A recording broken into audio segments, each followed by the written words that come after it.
Last, Cuyahoga is finally taking it a bit further in suggesting that mindfulness practices can involve group practices that help students develop empathy amongst each other. For instance, the case study in which the students perform their exercises in class can facilitate a shared experience and construct rapport and a better classroom experience. The connectedness feeling increases positive feeling and helps to build up a positive learning climate and cooperation.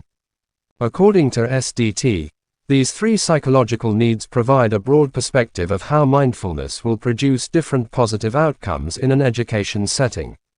Teachers who are aware that mindfulness practice has no conflict with the principle of SDT will perceive these intercessions more like a useful intervention and will make greater use of them in their classrooms. This theoretical context also provides for the advantage of application of mindfulness to have on student health and performance, along with outlining those most effective strategies for such use.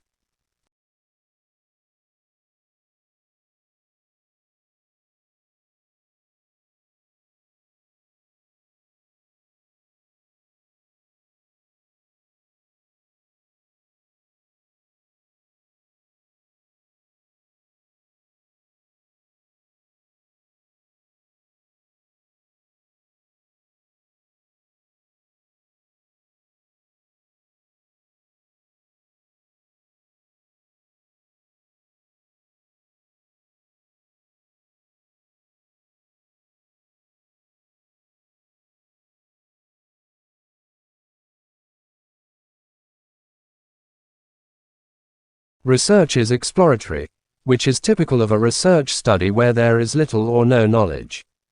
Considered specially for the influence on the implementation of mindfulness as a subject, independence on the teacher's experience and subjectiveness to events and practices discussed that can be easily out of the focus of science, such as during the instructors. Unlike other kinds of research, exploratory is an understood method where we as the investigator are permitted to go after leads as we acquire them. The systematic review on the qualitative literature using the exploratory design will be used in this study to explore various approaches that the teachers have used to assess the effects of mindfulness intervention on pupils.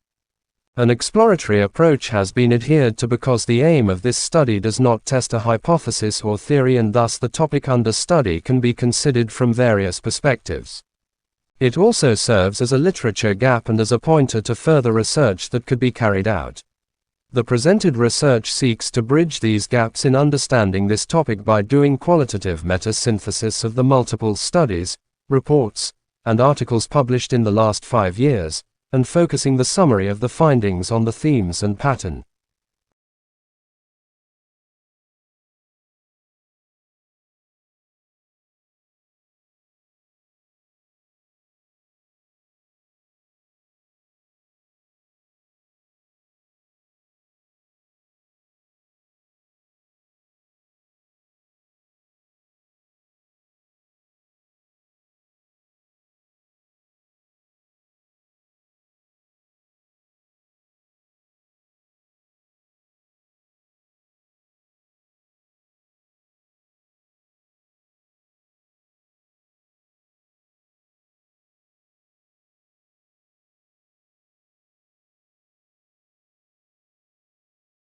The literature review section addresses the implications of mindfulness interventions on the student's emotive as well as academic response, issues in practitioners like teachers in implementing the interventions, as well as role of teachers' background experience and attitude toward mindfulness in school. Research demonstrates that teaching and practice of mindfulness helps to improve student attitudes, behavior and cognition, academic performance and classroom environment. But the challenges are lack of time, students' attitude to this act, and teachers' readiness for coping with the use of mindfulness in the classroom. Results from this research indicated that perceptions and enactment of mindfulness by teachers were influenced by prior interpersonal experience and beliefs about the functioning of mindfulness. However, if a person is absent from skepticism or absence of prior experience, then there will be a waste of time in getting the application in place. Therefore, It further explains from the self-determination theory, SDT, of how mindfulness completes the BPN of students such that it promotes achievement motivation.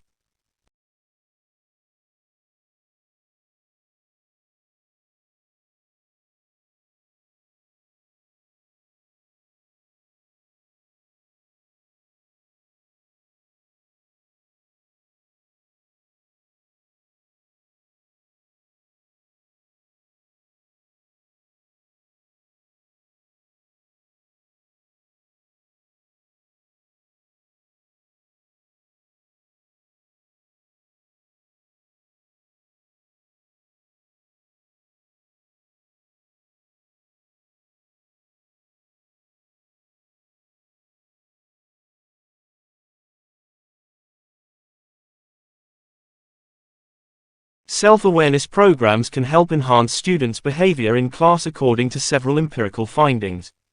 It is also important to consider that those students who are more mindful may be more focused and produce less distractions.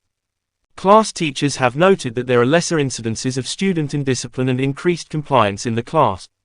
It would be due to the enhanced self-observation and control that mindfulness practices provide.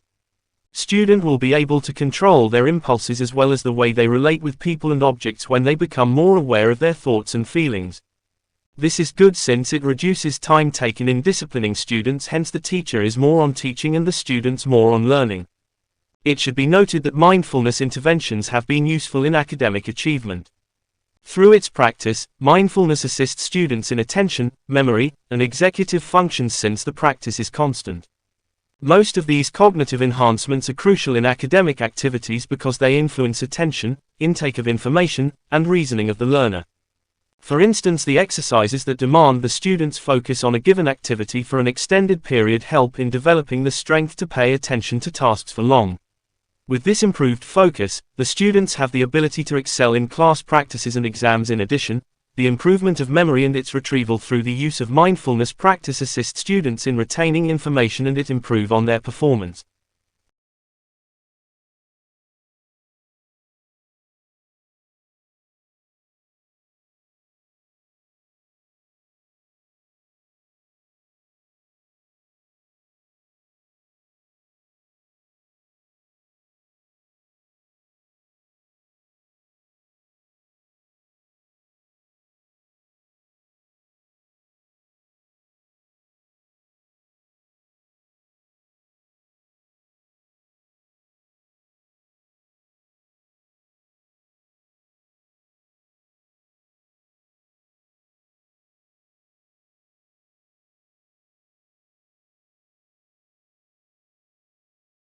I understand your professor has been discussing several eastern woodland Indian tribes in your study of Native American cultures. As you have probably learned, the eastern woodland Indians get their name from the forest-covered areas of the eastern United States where they lived. The earliest woodland cultures date back 9,000 years, but the group we'll focus on dates back only to about 700 AD. We now call these Native Americans the Mississippian culture, because they settled in the Mississippi River Valley. This civilization is known for its flat-topped monuments called temple mounds. They were made of earth and used as temples and official residences. The temple mounds were located in the central square of the city, with the huts of the townspeople built in rows around the plaza. The Mississippian people were city dwellers, but some city residents earned their living as farmers, tending